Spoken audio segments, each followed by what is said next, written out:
following is a presentation of the Gear Radio Network.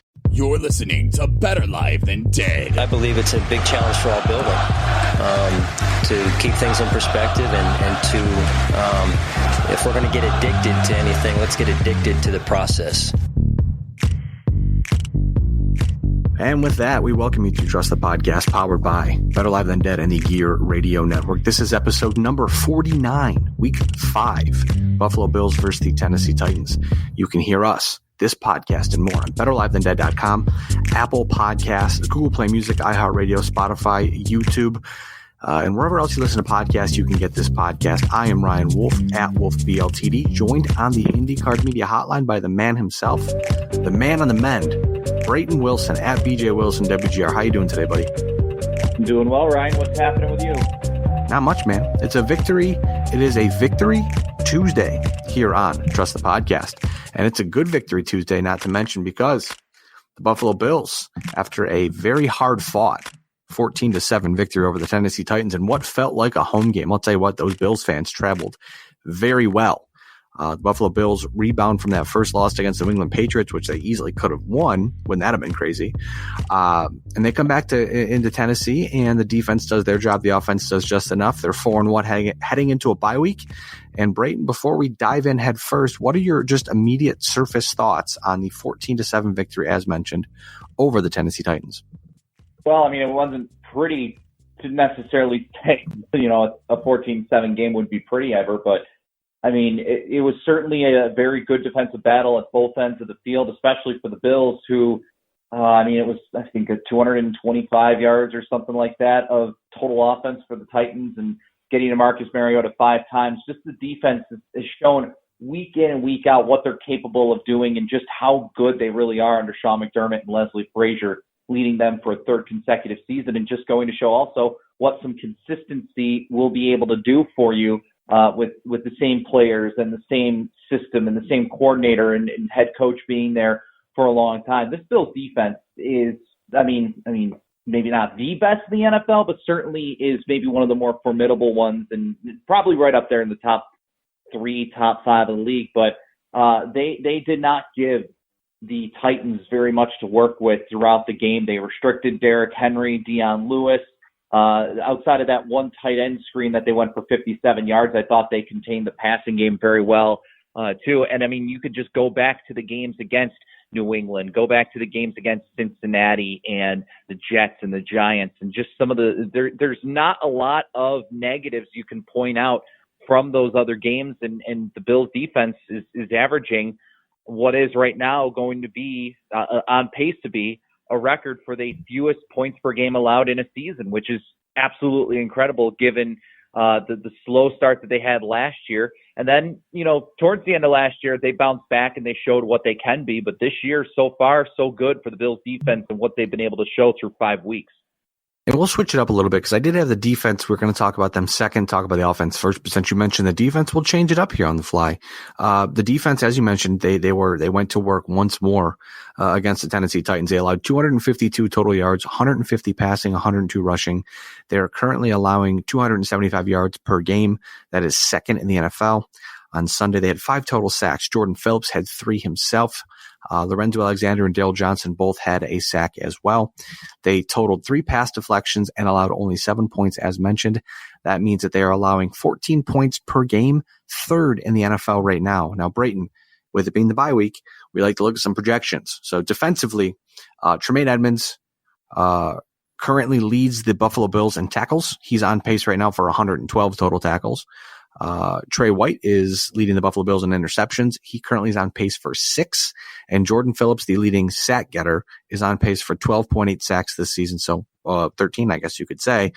Not bad for a guy the Buffalo Bills picked up after the Miami Dolphins didn't want him a couple seasons ago. So again, defensively, the Buffalo Bills look fantastic. For me, Brayton, moving quickly on to the second of the third of the 3 big things this week, the offense, again, looks like they were walking with concrete shoes. It seemed like at some points in times they were rolling well. Other points in times you just really weren't sure what direction they were trying to move in.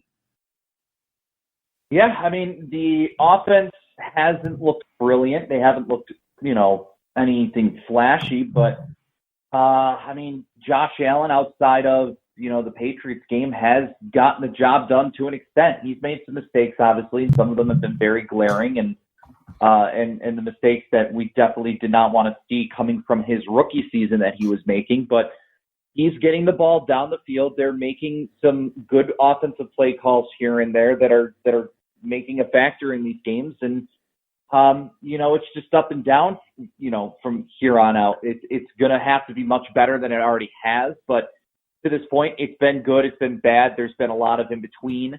But, I mean, they're still winning football games. They're still 4-1 for a reason. I know the defense has had a huge factor in that, but I know it's been 5 games and maybe my memory should be better than this, but I don't think the Bills have had a defensive touchdown yet this year, or a special teams touchdown yet. So their offense is doing something right, and they're getting them the scores that they need to be able to win hockey games. And that's you're able to say something about that just because when the defense is is doing their job, the offense has to be able to cash in and do their job to be able to put points on the board enough to win football games. And I think they're doing that. I mean, the drive where they went up 14-7, that was a very well executed drive to be able to get them up that point. And again, Duke Williams is coming in and in his first game being a monster for 4 catches and 29 yards, which doesn't sound like much, but I mean, he's a big guy that comes in and immediately makes an impact on the offense. And again, Josh Allen's doing what he needs to do to put points up, and he obviously has to limit the mistakes, but he's doing enough. Frank Gore's come in, and he's been a solid addition to the offense. Devin Singletary, when healthy, has looked pretty dynamic. And, the receiving options have been pretty good, especially at tight end. Nothing that we expected, especially with guys like Dawson Knox and Tommy Sweeney coming in and being effective. So the offense has a lot of work to do. There's still a lot of ground to be covered with them being able to turn things around. But the defense is giving the offense plenty of opportunity to cash in on chances to win some football games. And for 4 out of the 5 games that have been played so far, the Bills have been able to do that, and they're 4-1 for a reason. Now, you mentioned there a minute ago, you mentioned hockey. I heard you say that to win a hockey game. It's okay. Hockey's back. We're very excited about it. Listen, I've got hockey on my mind a lot, and in addition to football, but trying to go between this podcast and also the Sabercast is that's okay. Sometimes it just gets my mind mumble jumbled and everything. Now looking at the offense, Brayton, for mine, with all these stats I have in front of me, it's another week where the offense really did appear to lack cohesion, despite doing enough to win. At some point in time, you're going to want that offense to click. Now, obviously, Josh Allen returned Sunday after leaving last week's game, so week 4's game against New England with a concussion. He was not terrible. I mean, 23 for 32. That's what you want to see. 219 passing yards, 2 touchdowns, and an interception. Again, another interception, which we don't really like the trend that is heading in, but he also had 10 rushes for 27 yards. As of today, Baker Mayfield threw 2 more interceptions on Monday Night Football against the San Francisco 49ers, so he leads the NFL with 8 interceptions. Jared Goff, Matt Ryan, and Josh Allen are tied for second with 8 interceptions thrown. You mentioned Duke Williams as well. He made his NFL debut on Sunday. You did mention the 4 catches, 29 yards, and a touchdown. The big story here is that Duke Williams only trailed John Brown. John Brown played 53 of 65 snaps in offensive snaps by a wide receiver. Duke Williams played 51 of 65, and recently traded Zay Jones only played 1 offensive snap. So it really seemed like Sunday was the opportunity for Duke Williams to show that he could play in an NFL game and be effective. I mean, 4 for 29, not a whole lot, but that 1 touchdown is big. So that certainly helped the Buffalo Bills out in their 14-7 victory. As for Zay Jones, though, he was traded to the Oakland Raiders on Monday night. Chris Mortensen reports on Twitter that the Buffalo Bills received a 2021 5th-round pick. In his Buffalo Bills career, in his NFL career, Zay Jones, a former 2nd-round pick, he ended up starting 36 games, starting 27, playing in 36 games. 90 receptions, 194 targets, only 1,037 yards, and 9 touchdowns. He had a catch rate of 46.4%. Not very good for a guy who, if I'm not mistaken, Brayton, he has the NCAA record for like most receptions or something like that. Is that correct? Yeah, something like that. Most receptions in FBS history. Something like that. So again, it's something where you look at it and you think to yourself, okay, hey, he should be able to catch the football, but unfortunately he's somewhat struggled with that. So at this point, Oh, wow. Sorry, I was just reading something. There's potentially big news in Major League Baseball that I can mention to you in just a second here.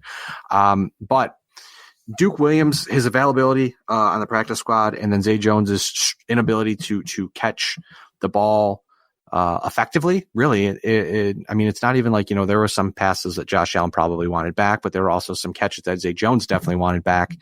And at this point, they're moving forward Duke Williams, and Zay Jones is now an Oakland Raider. But looking at the offensive projections, we talked about defense. Now we're going to talk about offense. Josh Allen on pace for 62.6% completion, which is what he's at right now. So the projection there kind of stays the same. But he's on pace for 3,590 passing yards, 16 touchdowns, which is not bad, but 22 interceptions. You want to definitely cut down on those, because at some point in time that will come back to hurt you. You got Frank Gore on pace for 1,066 rushing yards and 6 touchdowns.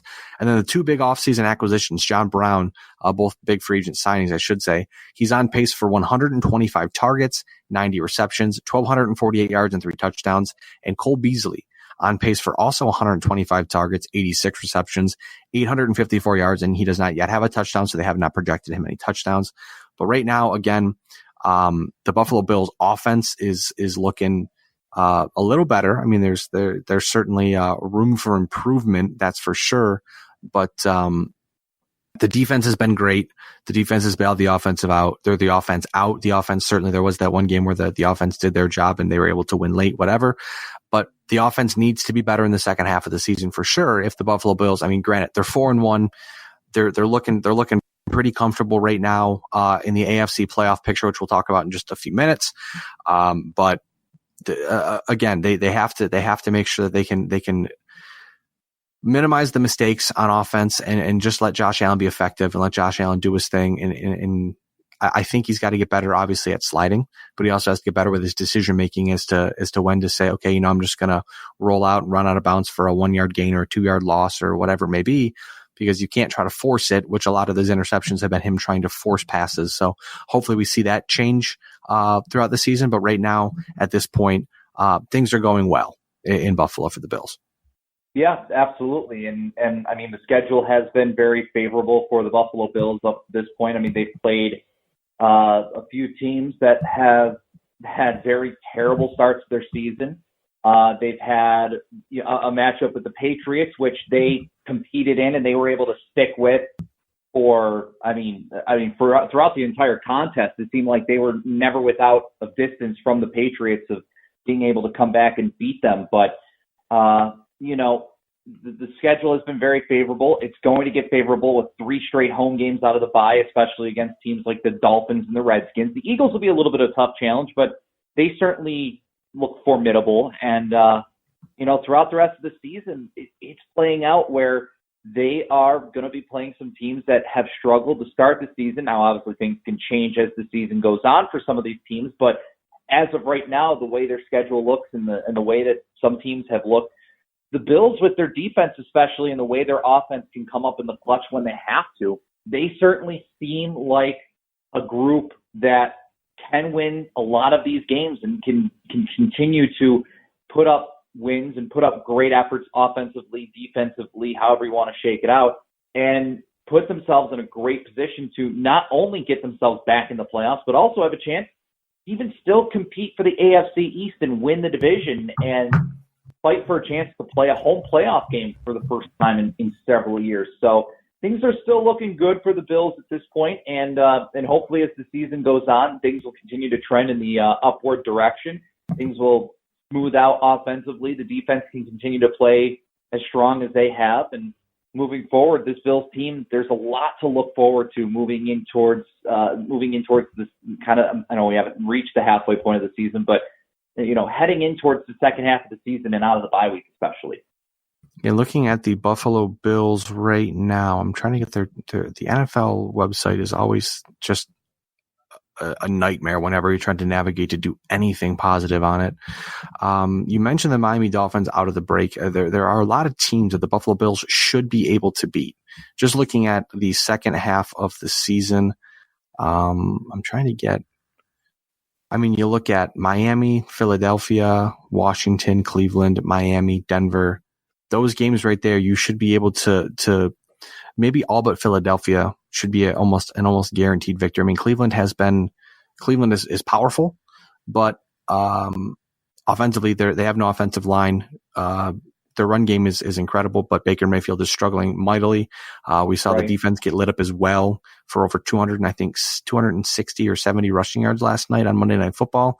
So again, you look at the schedule though, you run down, you look at Miami, like I said, Washington, Cleveland is below 500, Miami, Denver.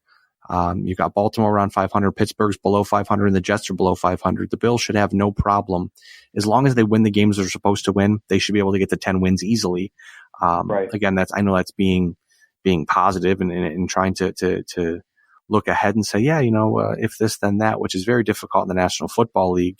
But just looking at how the Bills have played so far and how other teams have not played so far, or how poorly they've played so far, things are looking up for the Buffalo Bills, as we mentioned. Now, before Brayton, we look ahead to the bye week. We got to do our weekly Gore watch. Frank Gore, he rolled into week 5, ranked 4th all time in NFL history with 15,021 rushing yards. Barry Sanders ranked 3rd all time with 15,269 rushing yards. Gore was 248 yards behind Sanders heading into the week 5 matchup with the Tennessee Titans. In week 5, Gore had 14 rushes for 60 yards. Now heading into the bye week, Frank Gore finds himself 188 yards. He's within striking distance of Barry Sanders for 3rd all time in rushing in National Football League history. Not bad for a guy who's 36 years old right now. Yeah. Now looking ahead, brought to you by 26 Shirts. Right now, as we always say, we always have real bad timing when it comes to the podcast because it always seems like a new shirt's coming in or an old shirt's going out. So as we always say, check out 26shirts.com, at 26shirts on Twitter and Instagram, facebook.com/26shirts. Follow them for the latest and greatest. I know that the designs, they have a Breaking Bad design that just came out. That's pretty good. Check that out. Check out all their stuff. And as always, help out someone in need and also get yourself a pretty dope t-shirt in the process. Yeah, absolutely. 26 Shirts. I'll read, obviously, he's a contributor to the podcast. Does a great job with creating these awesome concepts and then, having those proceeds go to a great cause. So continue to support Dell, 26 Shirts, and support all the good causes that those guys out there put together for people in need of help with whatever it is that they need help with. Now, Brett, I enjoy having you and John on the podcast, but hopefully we can get Dell back on sometime soon and we can get the OG Trusted Podcast crew back together. But no offense to you. I enjoy having you on the podcast. None taken. Now, looking at the playoffs. Looking at the playoffs here, it's I know we are looking at 5 weeks in, and people are saying, hey, there's still 12 weeks of football left to be played, and I understand that. But with the Buffalo Bills going to the bye week, and also the Buffalo Bills being in a very good position so far, especially with the San Francisco 49ers defeating the Cleveland Browns on Monday Night Football, while that didn't help the Buffalo Bills seeding, it pushed Cleveland out, which makes Cleveland the field, which makes Buffalo defending against Cleveland and playing Cleveland very important coming up. Now, after 5 weeks, the Buffalo Bills currently sit in the number 1 wild card spot, or the 5th seed in the AFC. 1 to 6 right now, you've got New England as the 1 seed, Kansas City as the 2 seed, Houston as the 3 seed. With their loss on Monday Night Football, Cleveland falls out of the playoff picture. Baltimore moves into the 4th seed, and the first wild card, Buffalo Bills with the 5th seed, and then Oakland holding on to the 6th seed right now. Now, Brayton, as mentioned, the last thing we'll talk about here on the podcast today, week 6 is the Buffalo Bills bye week. I'm not sure with your knee that you're going to have a whole lot going on aside from watching football and hockey, but I got to ask you, when it comes to a bye week, what are the favorite activities around the Brayton Wilson household when there's no Buffalo Bills football on TV? Well, obviously you can't go wrong with hockey. I mean, the Sabres are playing pretty well to start things off here to start the 2019-20 campaign. I know yesterday's game was kind of a stinker, but they still got a point out of it. Somehow, some way got a point out of it. But, there's always good hockey to go around. There's always some good other football action that happens throughout the week. But, just probably to take some time to rehab, enjoy some time maybe with some family, and, get ready for the Bills-Dolphins matchup, which I'm sure is expected to be a rough and tumble game. But I really don't have too many things to worry about against the Dolphins team that has looked absolutely terrible in the first 4 weeks that they've played. Yeah, and looking ahead, you don't want to overlook a team like Miami coming out at the break. I mean, you have that big matchup. The Bills have that big matchup with the Philadelphia Eagles after they play the Dolphins. But you definitely don't want to. You don't want to look ahead. You don't want to have that trap game happen. I mean, for me though, when it comes to the weekend, just your basic relaxing. I mean, I am very tired. I definitely want to. I definitely want to take some time to relax. I know my wife works on Saturday, and then on Sunday, I think we're going to do the yearly tradition of apple picking with her family. So that'll be a lot of fun as well. Getting out of the house, catching some other football games, as you mentioned, some hockey. I know the Amerks play, I think Friday, Saturday, Sunday, or Saturday, Sunday, Monday. That they do this week. Yep. Yeah, they have 3 straight games, so that'll be a lot of fun. Which is fantastic, especially because, you've got the Sabres playing, I think 5 games in 9 days. And then you've got the Amerks, like I said, 3 games this weekend. So, hey, a whole lot of hockey going on, a whole lot of football going on. And just because the Bills aren't playing doesn't mean there are going to be not going to be other great games on TV. So, if you get the chance, and you have Red Zone, obviously turn that on and watch some fun football, or just check out the CBS and the Fox local games and the Sunday night football game and enjoy it. Absolutely. But with that being said, it's my lunchtime here at my workplace, and I'm very hungry, and I'm getting kind of hangry. So I guess with that, Brayton, we can just wrap the podcast up here. Yeah, I don't want to hold you from getting your lunch in. I appreciate that. I appreciate you. Episode 49, Week 5, Buffalo Bills versus the Tennessee Titans. Again, I am Ryan Wolfe at WolfeBLTD. I would say Buffalo Bills at the Tennessee Titans, not verse, because you verse at home, at on the road. With that being said, though, I'm Ryan Wolfe at WolfeBLTD. Brayton is at BJ Wilson WGR. And as always, we are Trust the Podcast. And you are not. We will catch you sometime very soon. Thanks again for tuning in. Enjoy the bye week. Go Bills. The preceding presentation has been brought to you by the Gear Network. Hi, ladies and gentlemen. Do you like sports, interactive polls, friendly banter from 2 guys that probably shouldn't even be on the microphone doing this stuff anyways?